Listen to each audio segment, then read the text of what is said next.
2 years ago we said it was an emergency, and this year we're coming back with it's another emergency. We've had task force, we've had committees, we've had the interim to try to figure this out, and what we do is we come with the same old solution, which is to write big checks to insurance companies. If we're going to write a check, Minnesotans, I'd rather write it directly to the consumer so that they can offset the cost of their insurance as opposed to writing it to insurance companies. Is that there is interplay here. This does drain the provider tax. This is the funding mechanism for reinsurance. This is the funding mechanism, the provider tax and the healthcare access fund for the basic health plan or Minnesota Care. It does provide us, and we're going to have another discussion, I would hope at some point, on the provider tax and the healthcare access fund. But I can't find the nexus between wanting to extend the reinsurance program, what appears to be in perpetuity, but then take away the funding mechanism that will keep it there. We're going to have to make some tough choices around here, and I do think that this is premature. I do think that there are other ways in which we can figure out how to provide health care to a subset of Minnesotans, or at least insurance to pay for their health care to a subset of Minnesotans who need it.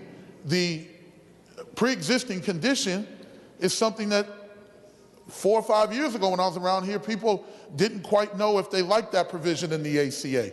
They thought going to MSHA, which is the underlying pinnings of this bill, and having high deductibles and high premiums and catastrophic care was the only place that if you had a pre-existing condition, that's where you should get it. That was the good old days. We romanticized that. It wasn't so good for the people who had to pay for that, and some of our folks around here know about that. So we added in this issue, or this provision in the ACA that said pre-existing conditions, and everybody seems to like that, and somehow this is a place in which we're going to be able to pay for that. Well, once again, the context has changed. I do want to refer to, Mr. President, and I hope that this doesn't extend the debate, but Senator Nelson spoke about now Commissioner, former Senator Lori, and she underlined and highlighted some things that I guess that's the only thing that we were supposed to read is what she circled and highlighted. But I'd like to read from her own document that she passed out that it said Senator Lori, a senior Democrat on the health committees in the Minnesota State Senate, said he voted against the legislation because it was financed mainly with money from a fund intended for a separate state health care program for the working poor.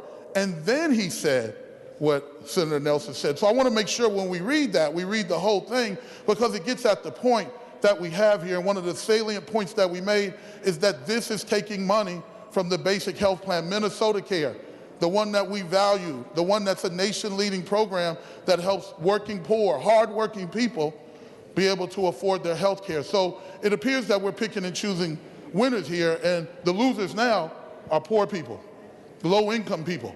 Hard-working, low-income people in Minnesota seems to be the loser, one of the big losers in the way that we finance that.